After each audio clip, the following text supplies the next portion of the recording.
Hey. Короче, ballar qizlar, men sizga bir aytib bermoqchiman.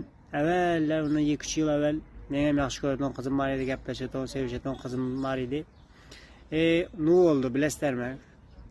Buna haftada 7 gün bo'lsa, 7 gün ham men yozib edim. 7 günni azanda qalay yaxshimisan, ishing yaxshimi, hamma zatini men yozib, men o'zim idab turib edim. Arada bir ishli kunim bo'lib qoldi, 2-3 kun yozolmadim, qo'lim tegmadi. Ondan sonra ne oldu?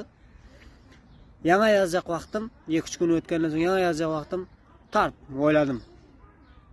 Bana yazmadı 2-3 kunlab, men onu pastiyan yazib turgan edim. Keyin ona yazmayın, meni eslarmakan, men uchun qayg'urarmakan, ya shunday fikrlar kallama keldi. Olsun ne oldu deb so'rayarsizlar. Olsun karochim bir ay oldu şu vaqtgacha yazmagandan. Şu vaqt bir aydan so'ng yazdı. Ondan sonra o'sha ko'rin suv bo'luydi. Qachon suv edi. Bir aydan so'ng yozadigan qiz kerakmiydi bana? Sizlarga kerakmi ya? Bana kerakmaydi. Shuning uchun pastiyanni sizlarga aytaman. Qadringizga yetadigan qizni saylang.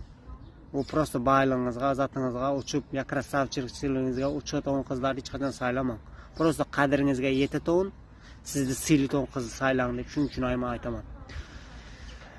Hamishada naqshli qizlar pastiyanni bu dunyoda ko'p. Aydın basqan qizing naqshli, lekin naqshlilik sana hech qachon foyda bermaydi. Eng asosiy qizning sadoqati, xiyonat etmaydigini, ham o'zini yaxshi qaraydigini. Shuni hech qachon yoddan chiqarmanglar, ballar. O'zingizga yaxshi qaranglar.